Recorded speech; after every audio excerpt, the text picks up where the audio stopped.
आत्मीय भाइयों और बहनों, आपको पुस्तक युग निर्माण योजना अप्रैल 2023 के पृष्ठ 35 से पढ़कर सुनाते हैं। आत्मीय अनुरोध।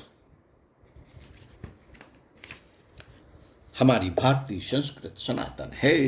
इसमें ऋषि मुनियों के तप के संस्कार घुले हुए हैं। परम सेवा परोपकार में जीवन सफल बनाने वाले लोग हैं हम। यहाँ की परंपरा ब्राह्मण परंपरा रही है। अधिकांश लोग इस परंपरा के पालन में गर्व की अनुभूति करते थे। अपने पुरुषार्थ की कमाई में से अधिकाधिक लोक मंगल में खर्च कर देना और कम से कम में गुजारा करना लोगों की जीवन शैली का अंग था। ईश्वर पर विश्वास करना, ईश्वर का बनकर रहना, ईश्वर की सृष्टि को सुंदर से सुंदरतम बनाने में तन मन धन लगाते रहना सामान्य सी बात थी। इस प्रक्रिया में यदि अपनी न्यूनतम अति आवश्यक वस्तु के लिए भिक्षाटन भी करना पड़ जाए तो उस समय का लोक सेवी ब्राह्मण स्वयं को तैयार रखता था। समाज भी ऐसे लोक सेवियों का ध्यान रखता था।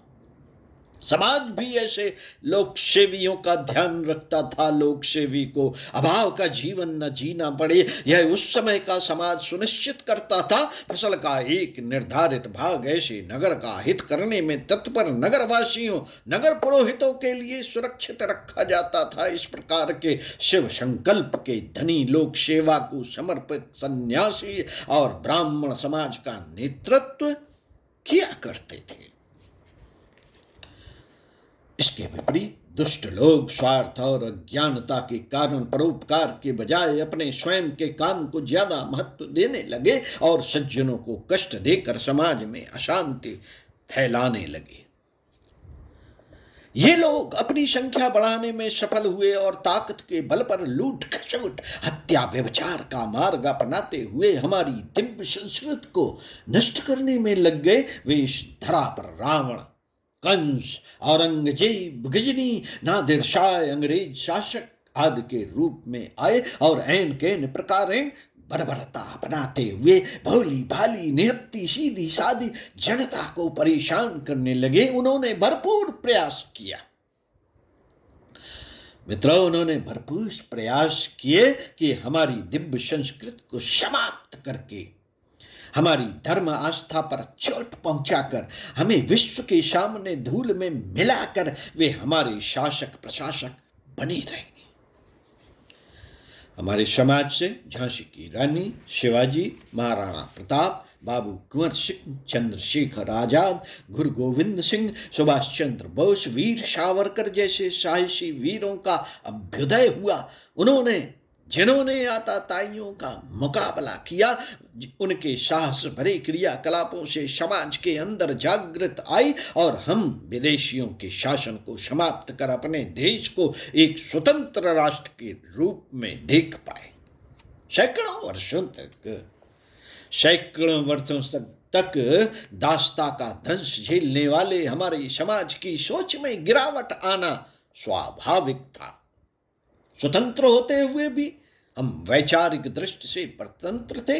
सृष्टा को यह स्वीकार न था। सज्जनोचित वृत्तियों के पोषण के लिए, वैचारिक दृष्टि से गिरे हुओं को उठाने के लिए, समाज में सुख शांति की स्थापना के लिए उन्होंने एक दिव्य आत्मा को इस धरा पर भेजा। इस आत्मा को पूर्व में कबीर, समर्थ गुरु रामदास, रामकृष्ण परमहंस के रूप में आजमा लिया गया था।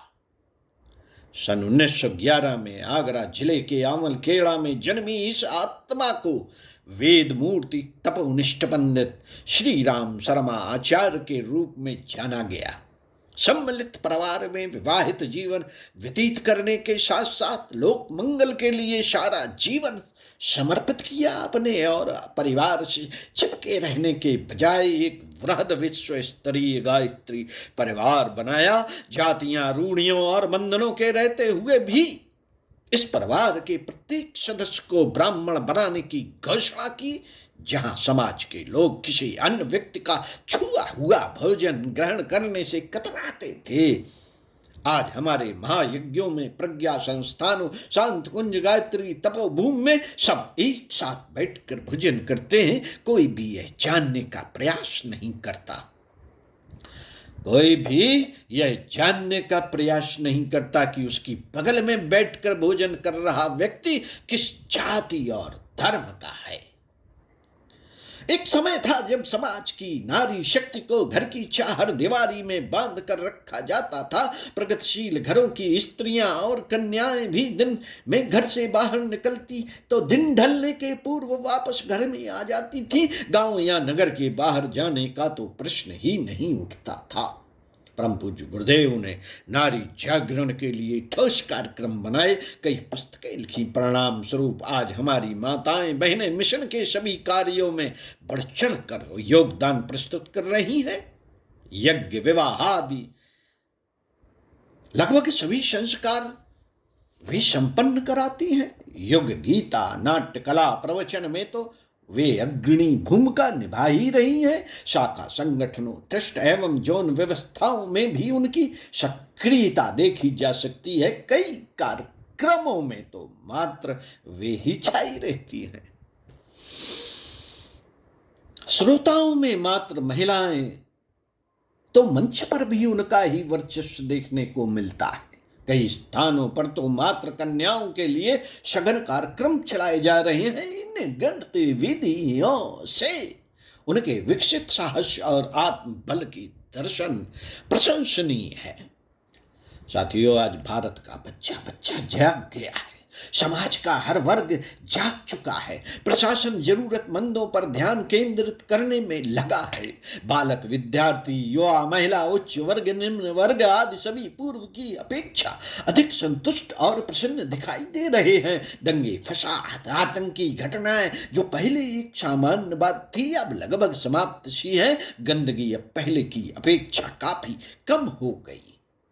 81 करोड़ लोगों को निःशुल्क राशन मिल रहा है। सीमा पर पहले की अपेक्षा समस्याओं में कमी आई है। हमारा प्रदेश, उत्तर प्रदेश, अशांति, अराजकता, अपहरण, असुरक्षा आदि के लिए बदनाम था। आम मान्यता हो गई थी उत्तर प्रदेश सुधर नहीं सकता।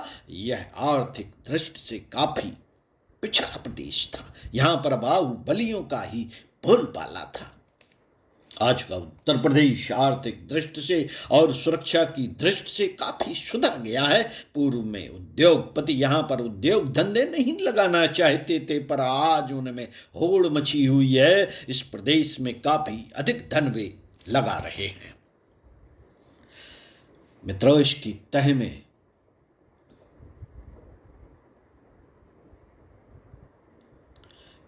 तह में जाएंगे तो परम पूज्य गुरुदेव ने कहा था कि मेरा एक सूक्ष्म शरीर रुद्र के रूप में मैंने लगा दिया है, जो अनीत अनाचार का सफाया करके रहेगा, जो आतंकियों को कुचल कर रहेगा। साथियों, परम पूज्य गुरुदेव की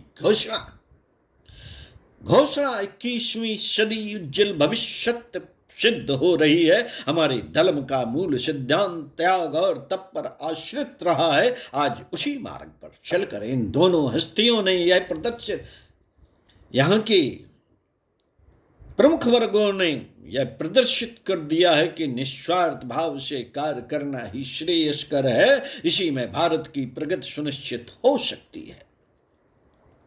मित्रों, जिन देशों ने या जिन विचारधाराओं ने श्रम के महत्व को नकार कर ऋणम कृत्वा धृतम पिबेत के मार्ग पर चलकर अंतरराष्ट्रीय आर्थिक संस्थानों और संपन्न देशों से कर्ज लेने में चतुराई प्रदर्शित की, वो आज बदहाली में है।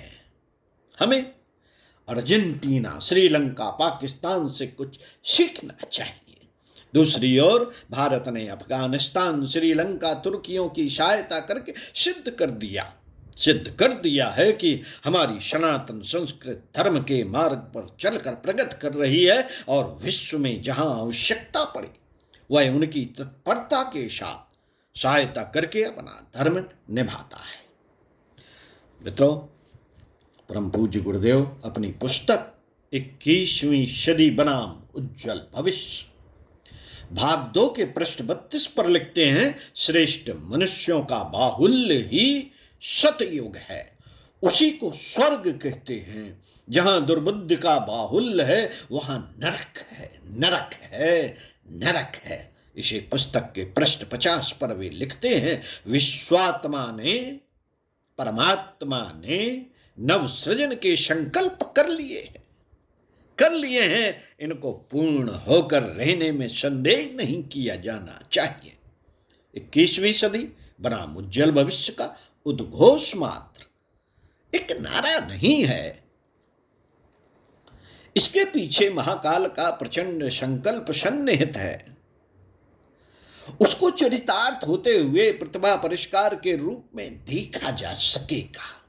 अगले दिनों इस कोयले की खदान में से ही बहुमूल्य मणि मुक्तक उभरते और चमकते दिखाई पड़ेंगे। परम पूज्य गुरुदेव द्वारा स्थापित गायत्री तपोभूमि मथुरा, शांतगंज, हरिद्वार, जन्मभूमि आवल खेड़ा के पवित्र वातावरण में चल रहे कार्यक्रमों में भाग लेकर बहुत सारे बहन भाई अपने व्यक्तित्व का निर्माण कर रहे हैं, पर्सनालिटी डेवलपमेंट कर रहे हैं। हमारा युवाओं का राष्ट्र भारत खेती बाड़ी, उद्योग धंधे, शिक्षा, विद्या, आपसी भाईचारा के बल पर विश्व में अलग पहचान बनाने में सफल हुआ है।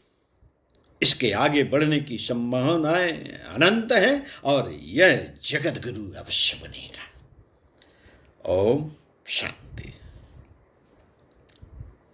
मित्रों, आज का विचार है कि पैसे की चमक से कहीं ज्यादा अच्छा है वैराग्य का प्रकाश। ओम शांति।